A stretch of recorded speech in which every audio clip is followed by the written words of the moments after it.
Todavía no me saludé. Creo que hoy cuando llegamos y dijimos buenas tardes estábamos un poco diciendo algo que no era real porque llovía, había relámpagos. Ahora mejoró muchísimo la tarde, así que esperamos que continúe así. Y si no, es voluntad de Dios hacer lo que a Él le parezca. Así que la última vez que estuve aquí fue para compartir, ¿se acuerdan del tema? Los que estuvieron, que compartí con ustedes. Estaba en Corintio. Hoy también voy a compartir algo que está en Corintio. Hablé sobre la tentación, ¿se acuerdan? Bueno, evidentemente no sé, me debe haber llevado un tiempo un poquito largo porque Romina me pidió encarecidamente que mire el reloj que está allá, pero no lo veo muy bien. Y Norma me dijo que si quería el reloj de ella, faltaba de que me pongan alguien acá. Pero no, trataré de ser, no digo muy breve, pero trataré de tomarme más o menos media hora, 35 minutos. Así que voy a comenzar orando para que el Señor pueda poner en el corazón de ustedes y que a través de mí, o a pesar de mí, el mensaje les llegue y les levante a ustedes no solo la estima, ni tampoco el hecho de entender un poco más la palabra sobre un tema específico que voy a compartir, que es el amor, ¿no? En estos tiempos el amor no está muy de moda, que digamos, para compartir. Casi siempre se comparte otras cosas, pero aquella vez también dije que sobre la tentación no se predicaba mucho, y sin embargo tiene un papel preponderante porque es el preludio a cometer el pecado. Y el tema del amor también es fundamental en la iglesia, en la sociedad, en la familia, en la vida de toda la humanidad. Vemos las cosas que están pasando y evidentemente hay un faltante inmenso de amor en la humanidad. Así que, Señor, gracias por este tiempo, gracias por traerme hasta este lugar. Gracias, Señor, porque puedo venir con los hermanos a compartir lo que pusiste en mi corazón. Te alabo y te bendigo, Señor, en el nombre de Jesús. Amén.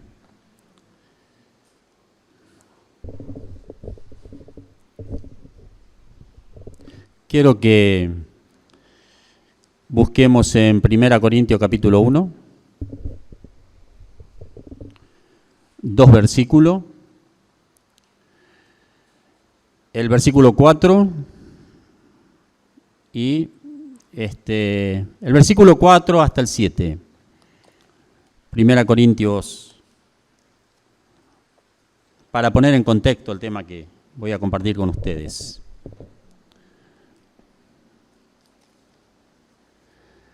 Dice el versículo 4 de 1 Corintios 1. Gracias doy a mi Dios siempre por vosotros, por la gracia de Dios. Aquí cuando habla de la gracia de Dios, habla obviamente de la gracia divina, ¿no? ¿Qué es la gracia para nosotros? ¿Qué significa la gracia que Dios derrama sobre nosotros, sobre su iglesia? ¿Alguien puede definir qué significa la gracia de Dios derramada sobre su pueblo, sobre todas aquellas personas que se acercan con fe al Señor Jesucristo? ¿Qué interpretan por la gracia? Sí, por supuesto. Pero lo podemos definir, y creo que en general se lo define de esta manera, de que la gracia de parte de Dios es un regalo inmerecido, que nosotros no tenemos ningún mérito para que el Señor nos dé esa gracia que es tan importante para desarrollar nuestra vida caminando con Jesús.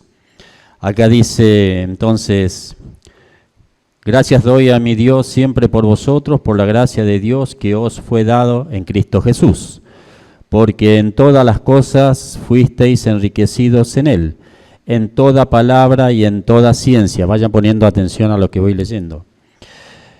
Dice: así como el testimonio acerca de Cristo ha sido confirmado en vosotros. Estoy hablando de la iglesia de Corinto. Aquella vez que compartí con ustedes, les expliqué un poco lo que era la iglesia de Corinto, las dificultades que tenía Pablo en la iglesia de Corinto, porque a pesar de lo que ahora voy a comunicarles que ellos habían recibido, a pesar de eso, había un montón de herejías que realmente Pablo le costaba muchísimo hacer de que entendieran qué es la vida como cristiano, ¿no? Así como el testimonio acerca de Cristo ha sido confirmado en vosotros, de tal manera que nada os falte en ningún don, esperando la manifestación de nuestro Señor Jesucristo. Vamos ahora a 1 Corintios 12, versículo 28 al 31, que dice: y a unos puso Dios en la iglesia, primeramente apóstoles, luego profetas, lo tercero maestros, luego los que hacen milagros, después los que sanan, los que ayudan, los que administran, los que tienen el don de lenguas. Y la pregunta que surge de parte de Pablo es: ¿son todos apóstoles? ¿Son todos profetas? ¿Todos maestros? ¿Hacen todos milagros? Versículo 30. ¿Tienen todos dones de sanidad? ¿Hablan todos lenguas? ¿Interpretan todo? Y el 31 es un poco la introducción al capítulo 13 de 1 Corintios, porque dice: procurad pues los dones mejores, mas yo, dice Pablo, os muestro un camino aún más excelente. Evidentemente, los dones estaban en la iglesia de Corinto, muchísimo más desarrollado y muchísimo más abundancia que en cualquier otra de las iglesias de aquel tiempo. Los dones espirituales estaban presentes en Corinto. Ya leímos el pasaje al principio que habla desde ese momento del don de Dios en la vida de la iglesia de Corinto. Dice, ellos habían oído el Evangelio, y cuando oyeron el Evangelio, muchos de ellos creyeron, y entonces la salvación llegó a la iglesia de Corinto. En el versículo 31, Pablo deja claramente establecido que todo lo expresado anteriormente, estoy leyendo la introducción, ¿no? Deja expresado claramente que todo lo expresado anteriormente con respecto a las riquezas espirituales recibidas no alcanzaban para estar en completa regla con la doctrina de Cristo. Había un faltante que Pablo había notado que no se encontraba en la iglesia, y por lo tanto eso hacía de que muchos tuviesen conflicto entre hermanos, y además hubiese muchísima envidia, muchísima competencia, y por supuesto había muchísimos pecados cometidos permanentemente. ¿Cuál creen ustedes que era ese faltante?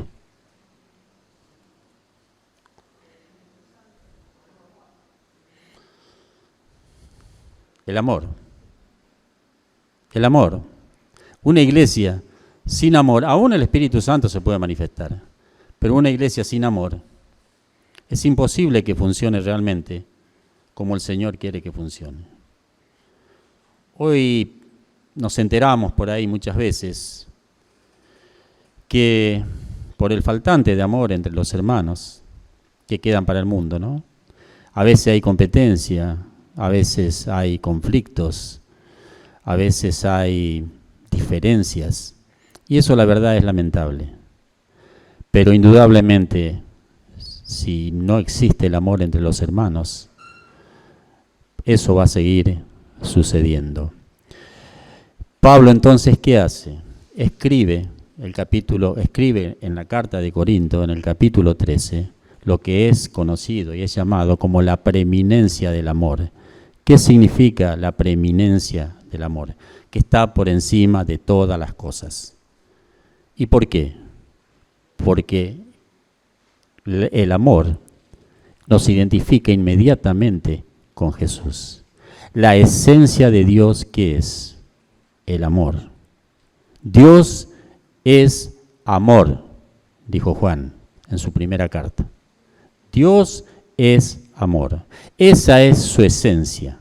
Y todo lo que emana de Él, todo todo lo que emana de Él, del Padre, del Hijo, del Espíritu Santo, de Dios, todo lo que viene para nosotros siempre va a tener por detrás el respaldo del amor de Dios. Amén. Vamos al versículo 1 entonces del capítulo 13, la preeminencia del amor, que dice: si yo hablase lenguas humanas y angélicas y no tengo amor, soy como metal que resuena, o címbalo, platillo, o címbalo que retiñe. ¿Qué quiere decir aquí Pablo? Está hablando de dones y está hablando lenguas humanas. Fueron las que se manifestaron en el Pentecostés. En Hechos capítulo 2, 5 al 13, si ustedes se toman el trabajo de leerlo, verán que a ese acontecimiento habían venido personas de distintos lugares. Había de Partia, de Cirene, Cirene es la actual Libia, de Egipto, de Creta, de Roma, y cada uno venía con su propio idioma. Cuando desciende el Espíritu Santo sobre los hermanos ahí en Jerusalén, ellos comienzan no solo a interpretar lo que los otros decían, sino que comienzan a hablarles del Señor en su propio idioma. ¿Sí? Entonces acá estamos hablando de lenguas humanas. ¿Sí? Cuando dice lenguas angélicas o angelicales, esto es simplemente o no simplemente algo hipotético. ¿Alguien alguna vez escuchado hablar a un ángel o en la palabra de Dios se encontraron alguna referencia a un idioma angelical? No, ¿verdad? Acá lo que está hablando es hipotéticamente, como nosotros si dijésemos, así baje a alguien de la luna y me diga tal cosa, yo no le voy a creer. Pongo un ejemplo burdo, pero para que se entienda, ¿sí? Y lo tercero, cuando aquí habla del amor, si no tengo amor, soy como metal que resuena o címbalo que retiñe, no está hablando de un amor, ¿cómo le diría? Lai, ¿sí? Un amor que muchas veces entre las personas, entre los seres humanos, muchas veces esto se da mucho en las promesas que hacemos cuando nos casamos. Prometemos amor eterno y todas las demás cosas que vienen. Pero a veces nos damos cuenta o nos enteramos que a los 3 meses, a los 4 meses, a los 5 años, a los 10 años, ese matrimonio se separó. Cuando uno le pregunta qué pasó, dicen se acabó el amor. ¿Ustedes creen que el amor tiene un final prematuro? Una cosa es te quiero y otra cosa es te amo. Algún poeta dijo alguna vez que te quiero significa que uno quiere hasta el olvido, pero amar se ama hasta la muerte. El ejemplo lo tenemos con el propio Jesús, ¿verdad? Entonces acá está hablando de un amor sacrificado, generoso, que se deleita mucho más en dar que en recibir. El ejemplo del amor de Dios que Él quiere que nosotros imitemos, está en Juan 3:16. Conocemos el pasaje. Entregó a su propio Hijo, ¿sí? Para que viniera a traernos la alternativa de la salvación. Y digo la alternativa porque es para todo, pero hay muchos todavía, miles, millones, que no han aprovechado esa oportunidad, ¿no? Gracias a Dios y gloria a Dios que nosotros hemos sido llevados a cierta circunstancia que no nos dio alternativa y entonces, bueno, acá estamos, ¿no? El versículo 2 dice, y si tuviese profecías y entendiese todos los misterios y toda la ciencia, y si tuviese toda la fe, de tal manera que trasladase los montes. Tengamos en cuenta que los montes no los traslado yo porque tenga fe, ni la fe tampoco.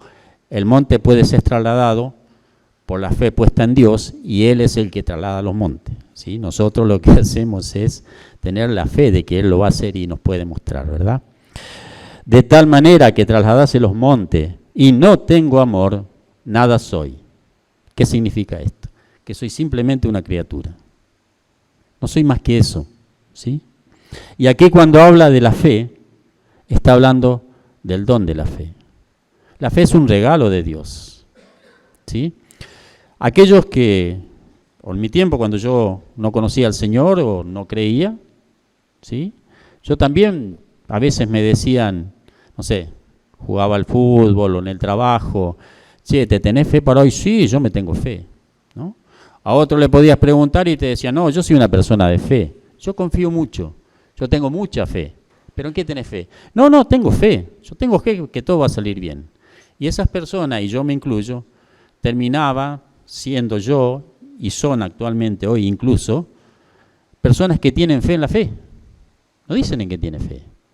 Y sabemos que la fe puesta en el lugar incorrecto no va a producir ningún fruto. La única fe que va a producir fruto y que va a obtener las respuestas preciosas que podemos obtener en cualquier ámbito, en un ámbito comercial, en un ámbito laboral, en un ámbito estudiantil, en un ámbito del deporte, en un ámbito familiar, en un ámbito de salud, es a través de la fe puesta en aquel que nos dio esa herramienta para que recurramos a Él ante ciertas dificultades o circunstancias que podemos estar viviendo. Y es Jesús, ¿verdad? Entonces, el don de la fe. La fe puesta en el lugar correcto, ¿sí? Vamos a recibir fruto. Y el lugar correcto es, por supuesto, puesta en Dios. Versículo 3. Y si repartiese todos mis bienes para dar de comer a los pobres, esto también lo pueden hacer aquellos altruistas, que no sé si van a repartir todos los bienes porque tienen tanto algunos, que no le alcanzaría el tiempo, pero sí hacen donaciones, hacen ayuda, tienen ONG para tal y cual cosa. Pero fíjense en lo que piensa Pablo de esto, ¿no? Y si repartiese todos mis bienes para dar de comer a los pobres, y si entregase mi cuerpo para ser quemado y no tengo amor, de nada me sirve. Que yo entregue mi vida o mis bienes materiales sin estar motivado, y este es el tema, esta es la clave, sino que no esté motivado por el amor a Dios y para la gloria de Dios, entonces de esa manera sí puede producir grandes cosas. De lo contrario, no produce ningún beneficio, ni testimonial, ni tampoco espiritual, ¿no? Ahora vamos a leer el versículo 4 al 7, este es un repaso simplemente, pero que tiene un contenido que tiene que ver con lo que estamos compartiendo. El versículo 4 dice, hay tanto, ¿no? En este capítulo, en estos 13 versículos, hay tanto, es tan impresionante, que cada versículo podría servir para 10, 20, no sé cuántas predicaciones. Versículo 4 dice, el amor es sufrido. Hace una descripción de lo que es el amor divino, el amor que el Señor ha impregnado en nosotros, ¿no? El amor es sufrido, es benigno, o sea, es bueno. El amor no tiene envidia. ¿Quién de nosotros puede decir que no sintió envidia o que en algún momento nos sentimos un poco de envidia? Pero el amor sana eso. El amor no tiene envidia. El amor no es jactancioso. Dice, el amor no se envanece, no hace nada indebido, no busca lo suyo, no se irrita y no guarda rencor. No se goza de la injusticia, más se goza de la verdad. Todo lo sufre, todo lo cree, todo lo espera, todo lo soporta. ¿Qué descripción, qué definición, ¿no? Por eso le digo que no ha existido un poeta en toda la existencia de la raza humana que haya escrito algo parecido a lo que escribe Pablo aquí, ¿no? En los versículos anteriores, lo que hemos notado es que hay una referencia al vacío que vemos ante la ausencia del amor en el ministerio de todos los creyentes, en las iglesias y ni qué hablar afuera, ¿no? Los primeros 3 capítulos lo que está diciendo de que hay un vacío porque hay un faltante, que es el condimento fundamental, que es el amor, ¿no? En los versículos 4 al 7, Pablo hace una descripción de lo que produce la plenitud del amor de Dios en la iglesia y en la sociedad. Esto nos lleva entonces a reflexionar y a definir que realmente en la vida de toda la humanidad el amor lo es todo. No sé si están de acuerdo, pero yo considero, y lo que dice la palabra es que el amor lo es todo, ¿no? Alguna vez hablaba con una persona, después hablé con varios del tema del amor al prójimo, ¿no? Y yo le decía de que en estos momentos somos más o menos 7.500 millones de habitantes en toda la Tierra, ¿no? Que si 3.750 millones amara al otro como a sí mismo y el otro 3.750 amara a esto como a sí mismo, se acabó la violencia, se acabó la pobreza, no existirían jueces, abogados, policía, porque el amor sería lo que estaría, digamos, uniendo, unificando y haciendo que la vida para lo cual el Señor nos mandó a la tierra no es para venir a estar en permanente contienda unos con otros, ¿no? El amor es acción, es decir, no podemos permanecer inactivos ante, por ejemplo, la necesidad de un prójimo. No me puedo hacer el distraído. Y cuando hablo de un prójimo, hablo de cualquier persona, hombre, mujer, niño, anciano, que esté en alguna dificultad. No importa si es creyente, no es creyente, no importa si es simpático, si no es simpático, no importa si tiene vicio, si es un drogadicto, si es un alcohólico, todo lo que podamos hacer para, desde la posibilidad, desde el alcance que podamos tener para ayudarlo, lo tenemos que hacer. Es un servicio al Señor a través del amor de Dios, ¿sí? Es acción. No podemos decir, sí, no, ¿sabés cómo lo amo a aquel? No, y aquel otro sí, no, yo amo a la iglesia, yo amo a fulano, yo amo a aquello. Pero resulta que cuando esas personas tienen algunas dificultades, sean cual fuere, trato en lo posible de que no cuenten conmigo, o siempre tengo un pretexto para no ponerme a disposición de esa persona, ¿no? Nos hace paciente el amor de Dios. El amor produce paz en el corazón del Hijo de Dios. Eso creo que es indudable, ¿no? Nos hace inmune a la envidia y a la crítica al prójimo, tan en boga en este tiempo, ¿no? ¿Quién no critica a alguien? Estamos permanentemente, no sé, todo lo que trabajamos en algún lugar donde compartimos con varios compañeros, estamos 2 o 3 acá y el cuero del que está a 200 metros está siendo destruido. Cuando viene ese y se fue uno de acá, todo es crítica, todo es permanentemente mirar en el otro las dificultades sin mirar, como se dice, el tronco que tenemos en nuestros ojos, ¿no?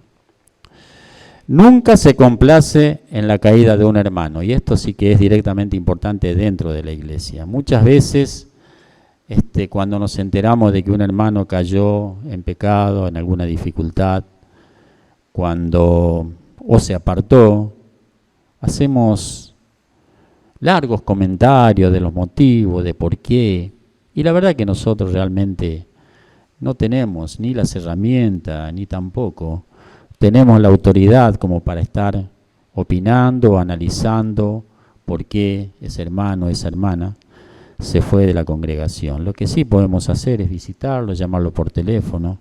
Si no quiere volver, que por lo menos se dé cuenta de que en el lugar que han estado, si es en esta congregación, en otra congregación, ha sido apreciada y no pasó por ese lugar simplemente como una persona más, sino que ha sido tenido en cuenta. Y eso puede hacer de que reflexione y que regrese, no solo a la iglesia, sino que regrese al camino de Dios, que es lo más importante, ¿no? Quita de nuestro corazón la arrogancia. Todos tenemos un poco de arrogancia, somos arrogantes un poco, ¿no? El enojo fácil, ¿no? Ante cualquier cosa, giro, miro al que está al lado mío, que cometió un error, y me levanto en ira, ¿no? Y entonces les digo cualquier cosa que a lo mejor no corresponde, ¿no? La rudeza, las ofensas, etcétera. La rudeza, por supuesto, con aquellos más cercanos, con nuestros hijos, con la esposa, con los esposos, entre hermanos, con compañeros de trabajo también, hasta con vecinos, ¿no? O a personas que a lo mejor tienen alguna necesidad y se acercan a nosotros y en vez de tratarlo con el amor que Dios nos ha provisto, lo tratamos con rudeza. Y lo que pasa es que vos sos un vago, lo que pasa es que sos una vaga, lo que pasa es que esto, lo que pasa es que aquello. Y la verdad es que cuando alguien tiene una necesidad no le podemos sacar un prontuario. Lo que tenemos que hacer es tratar de colaborar con esa persona, ¿no? Y después sí, podemos a lo mejor llamarlo a la reflexión, ¿no? El versículo 8 dice que el amor nunca deja de ser. ¿Y por qué creen ustedes que el amor nunca deja de ser? Muchas preguntas, ¿no? Pero bueno, lo respondo. Al ser una cualidad y la esencia misma de Dios, como dice Primera de Juan 4, 7 y 8, lo que hablábamos hace un rato, que Dios es amor, ¿no? Su duración y su permanencia no puede ser otra cosa que eterna. No puede ser tener una fecha de vencimiento, ¿no? El amor nunca deja de ser, permanece para siempre, porque Dios es amor y de Él emana el amor, ¿no? La obsolencia programada en este caso no se da con el tema del amor de Dios. ¿Saben qué es la obsolencia programada? Le cuento así rapidito, en el año 40, en el 40 y el 50, varias empresas que fabricaban distintos artefactos se dieron cuenta de que duraban 30, 40 años y dijeron, no, esto no nos conviene. Entonces, ahí nació la obsolencia programada, o sea, hacen un aparato para que dure 3 años, 4 años. ¿Es así o no? ¿Quién en los últimos tiempos, si se le rompió un televisor, un lavarropa o lo que sea, o un teléfono, ha ido para que se lo arreglen? Si sale más caro, entonces tienen que ir a comprar otro aparato. Esa es la obsolencia programada. Tiene un tiempo de duración. El amor de Dios no. Amén. Entonces, vamos al versículo 13, que es el último versículo, que dice, y ahora permanecen la fe. Mientras estemos aquí en la tierra, hasta que el Señor venga, la fe es necesaria. ¿Por qué? Porque sin fe es imposible agradar a Dios. Bien. Hebreos 11:6 dice esto, ¿no? Y también está la esperanza. La esperanza es una ilusión, no es un deseo. Y para nosotros esa esperanza que está sustentado en compartir la vida eterna con el Señor. Pero cuando ya estemos, ¿no? Con el Señor, y no solamente cuando estemos con el Señor, sino que cuando Él ya establezca su iglesia, cuando venga por su iglesia, cuando estemos en la eternidad con Él, ya la esperanza no va a ser necesario, porque la esperanza es algo que se espera. Si ya sucedió, ya no es necesario. La fe es algo que lo utilizamos como una herramienta para, ante alguna circunstancia difícil, buscar la respuesta en Dios o la ayuda de Dios, ¿no? Pero si ya somos eternos, ya no va a ser necesario, ¿no? Y el amor continuará permaneciendo en la eternidad, a diferencia de la fe y la esperanza, que dejarán de existir porque su propósito se cumple cuando llegamos al cielo. ¿Sí? Entonces, volvemos a el versículo que dice que sin el amor, ¿no? Nada soy. Que sin amor no podemos vivir y no podemos hacer absolutamente nada que tenga una prolongación o nada que pueda satisfacernos, satisfacer a los otros. Y específicamente en la iglesia, si en la iglesia de Cristo, sin la verdadera iglesia de Cristo, y digo la verdadera iglesia de Cristo porque hay muchos pseudos iglesias, y no estoy jugando, pero vemos permanentemente, donde estos temas ni siquiera se tocan, ¿no? El pecado, la cruz, el amor, la relación entre los hermanos, van a otras cosas, promueven otras cosas, y luego eso hace de que a veces aquellos que no creen, los gentiles, terminen blasfemando contra Dios por esos errores que se cometen. Pero una iglesia donde está sustentado sobre el amor de Dios es una iglesia que, más allá que pueda crecer ediliciamente o que pueda crecer en la cantidad de de fieles que tenga la iglesia. Porque hoy también hay otra cosa, si una iglesia tiene 3.000, 5.000, 20.000 asistentes, es una iglesia que, wow, es una iglesia buena, y no tiene nada que ver en absoluto, ¿no?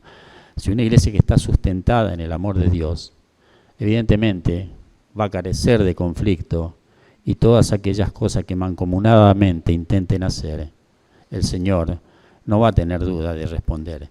La iglesia de Corintio tenía todos los dones habidos y por haber, tenía toda la gracia que Dios había derramado, pero le faltaba algo que es fundamental y que tal vez a muchos de nosotros todavía nos falta para que podamos cerrar, digamos, nuestra cristiandad. Y es realmente tener el amor de Dios en nuestro corazón, compartir con los hermanos y como testimonio darles a conocer a toda la sociedad. Amén.